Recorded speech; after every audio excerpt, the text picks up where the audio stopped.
Дорогие братья и сестры, приветствуем вас, желаем мира, милости Всевышнего Аллаха.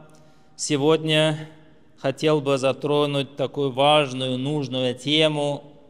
Много раз о ней, конечно, говорили, но напоминание полезно для верующих. Тема о терпении. Посланник Аллаха, саллаллаху алейхиссалям, в сборнике имама Муслима, приводится этот хадис под номером 223, высказал следующее. «Ат-тухуру шатруль иман, вальхамдулиллахи тамлауль мизан, ва субханаллахи вальхамдулиллахи тамлаани ма байна самавати валь ард, ас-салату нурун, вас-садакату бурханун, вас-сабру дия. Валь-Курану худжатун лака ва алейк, куллу наси ягду фабай'у нафсаху, фаму'тикуха ау мубикуха». Садака Расулуллах, саллаллаху алейхи вассалям.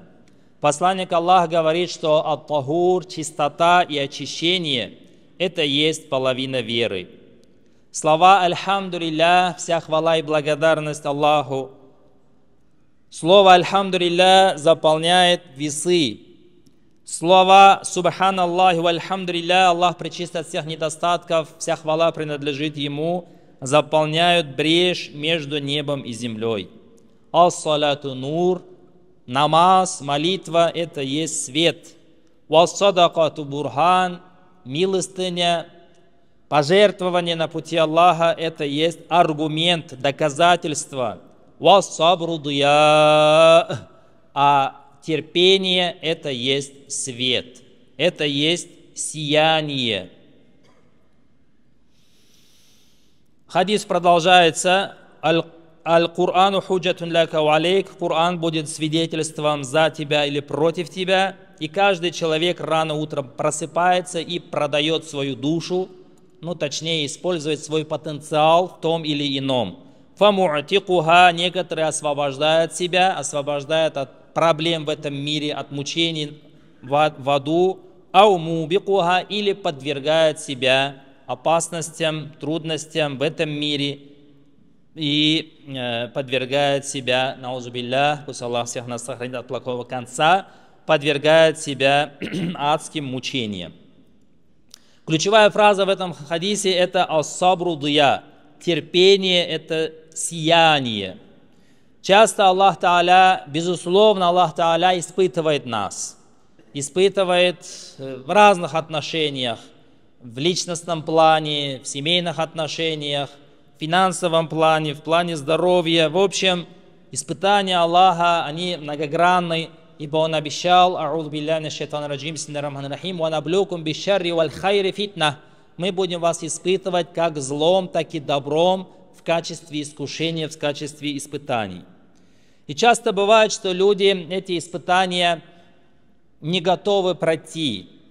Малейшая трудность в жизни заставляет их выходить из себя, кричать, рвать, метать. И поэтому вот эти вот завещания пророка, алейхиссаляту вассалям, аяты Корана, личные примеры из жизни праведников нас ставят на место, нас мотивируют. Ас-сабру дия, терпение – это сияние. Вот, например, в нашей этой огромном прекрасном зале есть источник сияния. Это вот эта огромная люстра, хрустальная люстра, служащая символом даже, можно сказать, нашей мечети. Те, кто приехал в гости, те, кто читает никах, стараются сфотографироваться именно на фоне этой люстры. Почему никто не фотографируется на фоне вот этого столба, или на фоне, я не знаю, вон того угла? Всем хочется вот именно у люстры сфотографироваться. Почему? Потому что она источник света, дия. Я уверен, если бы из этих столбов исходил какой-то красивый свет, когда иногда бывают всякие мероприятия, их освещают особым образом, тоже люди внимание обращают и на эти столбы. Но именно люстра привлекает внимание людей. Почему? Потому что она источник сияния, источник света. И вот пророк Мухаммад, саллаллаху алейхиссалям, назвал сабр, терпение, стойкость, умение сдерживать свои эмоции, дия, назвал его сиянием. Ярким примером терпеливых людей для нас, конечно, являются посланники Божьи. Один из них это Якуб, алейхиссалям, или в библейской традиции Яков, пророк Яков. В чем его особенность? У него было 11 сыновей, точнее 10 сыновей от одной жены, 2 сына от другой жены. И вот между братьями были вот такие, нездоровая конкуренция. Вот эти, те, которые от той первой жены, завидовали тем, которые от второй жены. Почему? Потому что, говорит, отец больше внимания уделяет Юсуфу, он его привилегии дает, давайте мы от него избавимся и спокойно будем жить, все внимание будет нам. И вот такие терки были в семье, и в итоге даже готовы были его убить. Представляете себе? Вот. Дети пророка готовы были убить родного брата. Но позавещавшись, все-таки они пришли к выводу, что убийство это такой огромный тяжкий грех. Давайте мы его лучше выбросим в колодец, и его караванчики заберут, увезут куда-нибудь с глаз долой, и мы будем все во внимании нашего отца. И действительно они так поступили, причем хитро поступили, сказав отцу, что папа, разреши нам взять Юсуфа, мы хотим поиграть с ним на поле, будем резвиться, он всегда дома сидит, бедный такой, несчастный, надо бы вот ему погулять тоже. И отец говорит, я боюсь. Чего боишься, папочка? Боюсь, что его скушает волк. Они говорят, нет, не скушает, нахну усба, нас много, мы команда, мы победим волка. Но, в общем, они всячески настаивали, и действительно дети нуждаются в игре, действительно дети нуждаются в свежем воздухе, солнце, воздух и вода, наши лучшие друзья, это известно. И Якуб, алейхиссалям, положившись на Аллаха, отдает сына Юсуфа своим старшим братьям, но говорит, смотрите слово, что вы будете его беречь. Он маленький, сколько ему там лет было, Аллаху алям, может быть 4, может быть 5. И взяли его, пошли играть, и вероломно бросили в колодец. А когда вернулись домой, стали плакать, артисты были еще, плачут, папочка, извини, мы, значит, вот не уследили за Юсуфом, его съел волк, ты, конечно, нам не поверишь, но мы пришли с доказательством, вот его рубашка вся в крови. И они зарезали одного барана, испачкали в крови эту рубашку и принесли отцу. Отец посмотрел, он же не простой человек, он пророк, а у пророков есть качество фитона, они мудрые. Налево, направо, и говорит, «Баль саввалят лакум анфусукум сабра, баль саввалят лакум анфусукум амра, фасабрун джамиль». Нет, говорит, это не может быть, чтобы волк съел. Это ваши страсти, ваш нафс что-то вам приукрасил. Потому что если бы его съел волк, здесь были бы волчьи следы. Разодрал бы его волк на части, а даже одного следа нету от зубов.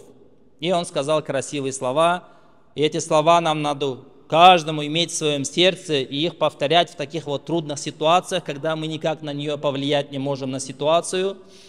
Он сказал, «Баль саввалят лакум анфусукум амра фасабрун джамиль». Сура Юсуф, 18 аят. Ваши души, ваши нафс, ваши капризы, ваши личные амбиции представили вам что-то в мерзком виде, но терпение красиво. Я буду терпеливо ждать, когда мой сын ко мне вернется.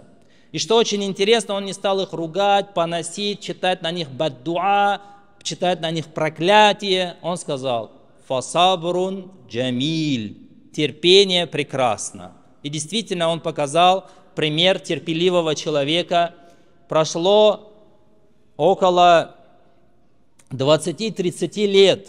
Аллах повернул судьбу так, что этим братьям пришлось поехать в Египет, где их брат Юсуф стал вельможей, стал премьер-министром. И они вынуждены были покупать там пшеницу. И Аллах сделал так, что велел разрешил Юсуфу, алейхиссалям, прибегнуть к некоторой хитрости, так что Юсуф сказал: привезите мне еще вашего брата, я хочу с ним познакомиться. А как привезти? Ну вот так вот, если не привезете, то товар вам меньше достанется, пшеницы вам меньше достанется, а так еще один верблюд будет дополнительный. И его тоже привезли. И в итоге Юсуф, алейхиссалям, прибегнул к некоторой хитрости. Он спрятал золотой кувшин или какую-то посуду среди вьюков своего брата Буньямина и объявил, что произошла кража, нужно найти вора. Кто его найдет, тому целый вьюк бесплатно дадим продовольствие. И стали искать, и нашли внутри товаров младшего брата. И Юсуф обратился к старшим, говорит: как вы наказываете вора? Они сказали: наказываем его так, как мы наказываем. Жестоко. Законы Мусы, законы иудеев, жесткие законы на самом деле. Если у кого найдется, есть доказательство, что он вор, этого вора отдают в рабство хозяину этого товара.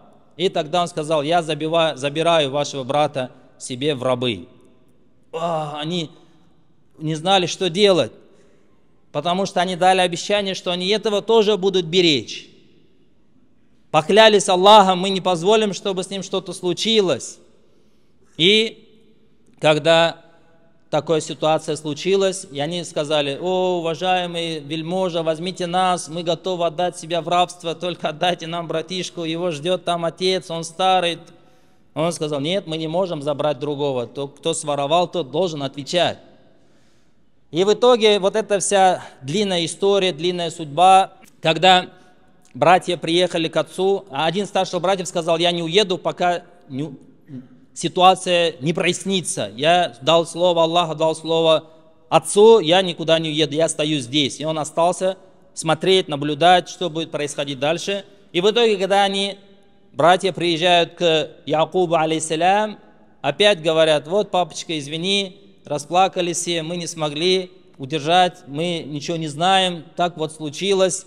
Брата нашего взяли в плен, взяли в рабство, и мы видели только доказательства, что ворованный предмет оказался в его вещах. На что Якуб, алейхиссалям, снова ответил: «Баль саввалат лакум анфусукум фасабрун джамиль, валлаху мустаану аля ма тасифун». Это ваши хитрости, это ваши козни, это ваши внутренние амбиции, что-то разукрасили. Я знаю, что с ним все хорошо, и я буду делать сабр. Аллах мой помощник.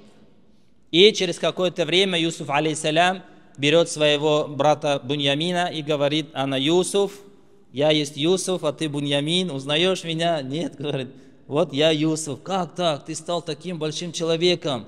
Да, я стал большим человеком, я был в тюрьме, я был в рабстве, я был там, я был тут. Ну, в общем, фасабрун джамиль, и в итоге восторжествовала истина.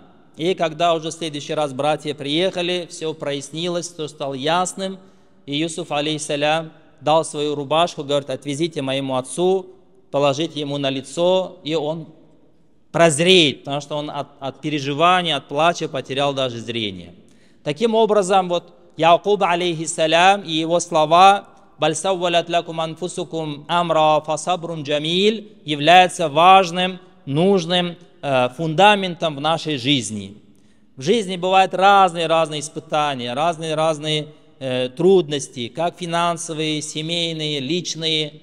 И не нужно вот все рвать и метать, всех проклинать, всем желать зла и так далее, обвинять кого-то в чем-то, не имея доказательств. У Якуба, алейхиссалям, не было доказательств, он ничего не сказал, просто сказал: «Баль саввалат лакум анфусукум фасабрун джамиль». Ваши души, ваши амбиции что-то вам приукрасили, терпение же прекрасно.